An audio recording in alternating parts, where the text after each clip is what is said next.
नमस्कार मित्रांनो, आज आपण इंजिनिअरिंग ड्रॉइंगच्या माध्यमातून आयसोमेट्रिक ड्रॉइंग नंबर 1 ही ड्रॉइंग बघणार आहोत. सुरुवातीला आपण हॉरिझॉन्टल लाईन घेतली, नंतर 90 डिग्री व्हर्टिकल लाईन घेतली, त्यानंतर आयसोमेट्रिक काढण्यासाठी 30-30चा अँगल घेतला. आता आपल्याला आयसोमेट्रिकचे ओव्हरऑल डायमेन्शन मार्क करायचे आहे. 30-30च्या अँगलवर आपल्याला T आणि 62 मार्किंग करून घ्यायची आहे. त्यानंतर त्याच लाईनला समांतर अशा आपल्याला लाईन मार्क करून घ्यायचे आहेत, काढून घ्यायचे आहेत.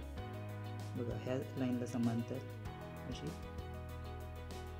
परत समांतर लाईन काढून घेतली आपण, आणि आपल्याला व्हर्टिकल लाईनसुद्धा समांतर काढून घ्यायची आहे.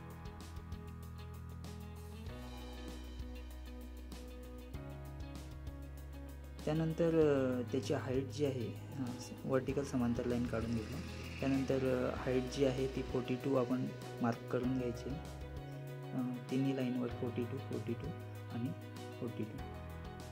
मिडल लाईनला सुद्धा आपल्याला 42 मार्किंग करून घ्यायची आहे. या पद्धतीने 42 मार्क झाल्यानंतर त्या लाईनला समांतर अशा लाईन मार्क करून घ्यायचे. बघा, ह्या लाईनला समांतर सेट स्क्वेअरच्या सहाय्याने आपण अशा समांतर लाईन काढून घ्यायची आहेत.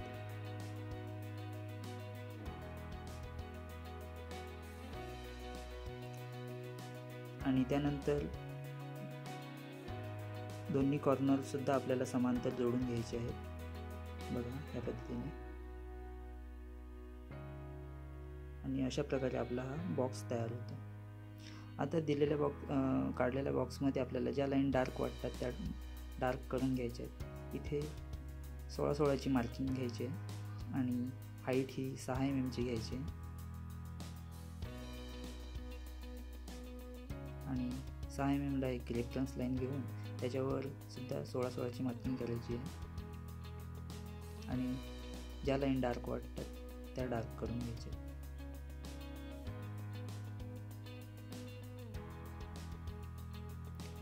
असा आपल्याला स्लॉट हा डार्क करून घेतो. त्यानंतर ह्या साईडून हाईट जी आहे ती 16 mm ची मार्किंग घेऊन त्याला एक समांतर लाईन मार्क करून घ्यायची. आणि इथे आपल्याला हे जे 2 बॉक्स आहेत ते काढून घ्यायचे. ते बॉक्स 22-22 अंतरावर आहेत. दोन्हीकडून 22-22चं मार्किंग घेतलं. इथे सुद्धा 22चं मार्किंग घेतलं आणि हे बॉक्स आपण समांतर असे मार्क करून घ्यायचे.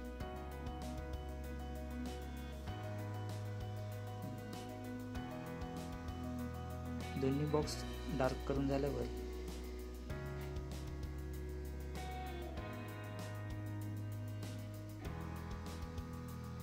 वरच्या साईडला सुद्धा असे 2 बॉक्स आपल्याला डार्क करून घ्यायचे. त्यासाठी सेम प्रोसिजर आहे. इथे 20ची आपण मार्किंग करून एक समांतर लाईन टाकायची. समांतर लाईन मार्क केल्यानंतर त्याच्यावर 16 mm मार्किंग द्यायचं आहे दोन्ही साईडला. रेफरन्स लाईनवर सुद्धा 16ची मार्किंग द्यायची आहे. आणि आपल्याला हे दोन्ही बॉक्स डार्क करायचे. त्यासाठी आपल्याला सेट स्क्वेअरचा वापर करायचा आहे. बघा, अशा प्रकारे. आणि दोन्ही बॉक्स आपण डार्क करून घ्यायचे.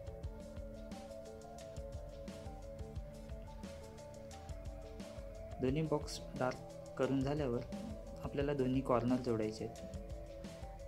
स्लोपचे कॉर्नर जोडून घ्यायचे, दोन्ही कॉर्नर. आणि त्या स्लोपवर जी रिब आहे ती, त्याची थिकनेस जी आहे ती 9 mm आहे. 9 mm ची मार्किंग करून घ्यायची. मार्किंग केल्यानंतर सेट स्क्वेअरच्या सहाय्याने ते सुद्धा जोडून घ्यायचे, समांतर असे जोडून घ्यायचे. समांतर जोडून झाल्यानंतर मिडलला 3 लाईन आहेत. त्या मार्क करण्यासाठी सेंटर लाईनचा रेफरन्स घेऊन समांतर अशी एक रेफरन्स लाईन टाकायची मिडलला. आणि त्यानंतर सेट स्क्वेअरच्या सहाय्याने समांतर असं सेट करून एक 30 डिग्री अँगलमध्ये एक समांतर लाईन टाकली. त्यानंतर त्या लाईन डार्क करून घेतल्या. एक तिसरी लाईन आहे ती सुद्धा 30 डिग्रीला सेट करून आपण डार्क करून घेतली. स्लॉटचा कॉर्नर मार्क करण्यासाठी समांतर लाईन सेट करून आपण ते डार्क करून घेतले. त्यानंतर 50वर मार्किंग घेऊन आपण एक समांतर लाईन घेतली, त्याच्यावर 22चं मार्किंग घेतलं आणि हा जो स्लॉट आहे तो आपण दोन्ही कॉर्नर जोडून घेतले. त्याला समांतर लाईन अशी मार्क करून आपण ही लाईनसुद्धा डार्क केली. सेम पद्धतीने खालच्या साईडला पण स्लॉट काढण्यासाठी 8वर मार्किंग घेतली आणि समांतर लाईन सेट करून आपण एक रेफरन्स लाईन काढून घेतली. त्यानंतर त्याच्यावर सुद्धा 22चं मार्किंग घेतलं. 22ची पॉईंट घेतल्यानंतर मार्किंग केल्यानंतर दोन्ही कॉर्नर आपण जोडून घेतले आणि त्याला एक समांतर लाईन सेट करून दुसरी लाईनसुद्धा डार्क करून घेतली. अशा पद्धतीने आपला हा आयसोमेट्रिक रेडी झालेला आहे. त्यानंतर आपल्याला अशा पद्धतीने डायमेन्शन द्यायचे आहेत. आपला इथे आयसोमेट्रिक कंप्लीट होतं आणि व्हिडिओ कसा वाटला कमेंटमध्ये कळवा. धन्यवाद. पुढील व्हिडिओ पाहण्यासाठी चॅनलला सबस्क्राईब करा, शेअर करा, लाईक करा, कमेंट करा.